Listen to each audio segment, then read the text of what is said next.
Hi friends, நான் உங்கள் புகழ். இன்றைக்கி நம்ம இந்த வீடியோவில் என்ன பார்க்க போகிறோம் அப்படின்னு சொல்லி பார்த்தீங்கன்னா, இந்தியாவிலேயே தலை சிறந்த நாய்களை பற்றி தான் நம்ம இந்த பார்க்க போகிறோம். ஓகேங்களா? ஃபஸ்ட்டு நம்ம பார்க்க போகிறது யாரை பற்றி அப்படின்னா, இவரை தான். சிப்பிப்பாறை. சிப்பிப்பாறை அப்படின்ற நாய் வந்து ஒரு தென்னிந்தியாவை சேர்ந்த நாயினமாகும். இது வந்து வேட்டையாடுற நாய்களோட ஒரு பூர்வீகமாகவே திகழ்கிறது. இந்த சிப்பிப்பாறை நாய் வந்து மதுரை மாவட்டத்தில் தான் காணப்படுற ஒரு சிப்பிப்பாறைன்ற ஊரில் இருந்த அரச குடும்பத்தினால் வளர்க்கப்பட்ட நாய்கள் தான் இந்த சிப்பிப்பாறை நாய்கள். இந்த நாய்கள் வந்து பெரும்பாலும் காட்டுப்பன்னி, மான், முயல் இது மாதிரியான விலங்குகளை வந்து வேட்டையாடுறதுக்காக வளர்க்கப்பட்டுச்சு. அதுக்கப்புறம் இந்த அரச குடும்பத்தினர் வந்து என்ன பண்ணாங்கன்னா, தங்களோட அடையாளத்துக்காக இந்த நாய்களை வந்து வளர்க்க ஆரம்பித்தாங்க. அடுத்து பார்த்தீங்கன்னா நாட்டு நாய். இது வந்து இந்தியாவில் மிக பழமையான ஒரு பாரம்பரிய நாயாக இருக்குது. இந்த நாய் வந்து டிங்கோ எனப்படும் காட்டு நாயோட ஒத்து இருக்குது. ஓகேங்களா? இந்த நாயோட பூர்வீகம் அப்படின்னு சொல்லி பார்த்தீங்கன்னா இன்றைக்கு வரைக்குமே கண்டுபிடிக்க முடியவே இல்லை. இது வந்து இந்தியாவோட துணை கண்டத்தில் வந்து இயற்கையாகவே இருக்குது. இது வந்து இந்தியாவோட பெரும்பாலான தெருக்களில் நம்ம இந்த பார்க்கலாம் இந்த நாய்களை. அடுத்தது நம்ம பார்க்குறது வந்து மூதோல் நாய் அல்லது கேரவன் நாய். இந்த நாய் வந்து ஒரு இந்திய நாய் இனமாகும். இந்த நாயை வந்து உலகத்தில் இருக்கிறவங்க வந்து பல்வேறு பெயரால் சொல்லுவாங்க. தக்கான பீடபூமியில் வாழ்கிற கிராம மக்கள் வந்து இந்த நாயை வந்து கர்வானி அப்படின்ற பேரில் வந்து அழைப்பாங்க. இந்த நாயை வந்து அவங்க எதுக்கு வளர்த்தாங்க அப்படின்னா, அவங்களோட பாதுகாப்புக்கும் வேட்டையாடுறதுக்கும் வளர்த்தாங்க. இந்தியாவின் கெனல் கிளப் அதாவது KCI மற்றும் இந்தியாவின் தேசிய கெனல் கிளப் INKC இந்த நாய்களுக்கு வந்து பல்வேறு பேர் வச்சு கூப்பிட்டாங்க. அதாவது INKC இந்த நாயை வந்து எப்படி சொன்னாங்க அப்படின்னா மூதோல் நாய் அப்படின்னும், KCI இவங்க எப்படி சொன்னாங்கன்னா கேரவன் நாய் அப்படின்னு சொல்லி இந்த நாயை வந்து கூப்பிட்டுக்கிட்டு வந்தாங்க.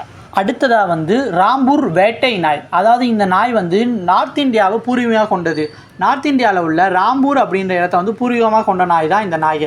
கிட்டத்தட்ட டெல்லிக்கும் பெரலிக்கும் இடைப்பட்ட பகுதி தான் இந்த ராம்பூர். இந்த ராம்பூரில் அந்த காலத்தில் வாழ்ந்த ராஜாக்கள் வந்து இதை எதுக்காக வளர்த்தாங்க அப்படின்னா, வேட்டையாடுறதுக்கும் தன்னோட பாதுகாப்புக்காக வளர்த்தாங்க. அதாவது சிங்கம் மாதிரியான பெரிய மிருகங்கள் வந்து தன்னை பாதுகாத்துக்கிறதுக்காக இந்த நாய்களை வந்து அந்த பகுதியில் உள்ள ராஜாக்கள் வந்து வளர்த்துக்கிட்டு வந்திருக்காங்க.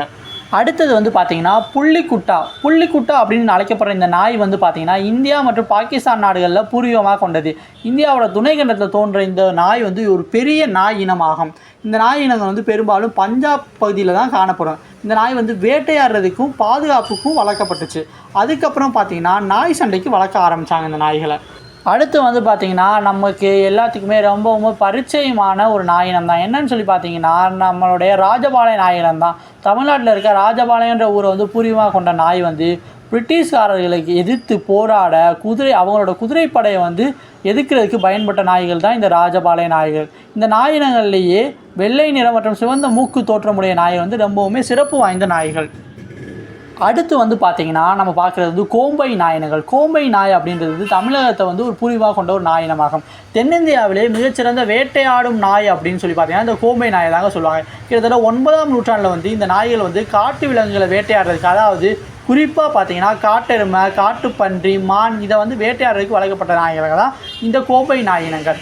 இந்த நாய் பார்த்திங்கன்னா கருப்பு நிற வாய்களுடன் பழுப்பு நிற உடலுடன் இருக்கும். சமீப காலத்தில் வந்து இந்த நாய்கள் வந்து அழிந்து வரும் நாயினங்களில் வந்து சேர்க்கப்படுகிறது. அடுத்து நம்ம பார்க்குறது வந்து கார்டின் டாக். அதாவது காடி அப்படின்னு அழைக்கப்படுற இந்த நாய் வந்து இமாலய பகுதியில் அதிகமாக காணப்படும். அந்த காலத்தில் வாழ்ந்த காடி என்ற பழங்குடியினரோட பெயரையே இந்த நாயோட பெயராகவும் வச்சுட்டாங்க. இந்த வகையான நாய்கள் வந்து பார்த்திங்கன்னா பழங்காலத்தில் வந்து சிறுத்தை போன்ற கொடிய மிருகங்களை வந்து மக்களை பாதுகாக்கிறதுக்காக வளர்க்கப்படுது. இப்போ சமீபத்தில் வந்து கால்நடைகளை வந்து திறமையாக பாதுகாக்கிறதுக்கு இந்த நாய்கள் வந்து வளர்க்கப்பட்டு வருகிறது. இது வந்து ஒரு சிறப்பு வாய்ந்த நாயாகவும் கருதப்படுது. அடுத்து நம்ம பார்க்க போகிறது வந்து கன்னி நாய். அதாவது கன்னி நாய் வந்து தமிழ்நாட்டை சேர்ந்த ஒரு நாயினமாகும். இது வந்து திருநெல்வேலி, தூத்துக்குடி பகுதியில் வந்து அதிகமாக இருக்கும். இது வந்து சிப்பிப்பாறை இனங்களோட சேர்ந்த ஒரு நாயினமாகும். இது வந்து ஒரு வேட்டையாடுற ஒரு நாய். இந்த நாய் வந்து பார்த்திங்கன்னா சுறுசுறுப்பாக இருக்கும். இந்த நாய் வந்து பெரும்பாலும் வந்து காட்டு முயல், மான் இது மாதிரியான விலங்குகளை வந்து வேட்டையாடும். இந்த நாய் வந்து இப்போ வந்து அழிந்து வரும் நிலையில் இருக்குது. இன்றைக்கி நான் சொன்ன தகவல் எல்லாமே உங்களுக்கு பிடிச்சிருந்துச்சு, பயனுள்ளதாக இருந்துச்சு அப்படின்னா நம்மளோட சேனலை சப்ஸ்கிரைப் பண்ணிட்டு லைக் பண்ணிட்டு அப்படியே ஃபாலோ பண்ணிக்கோங்க.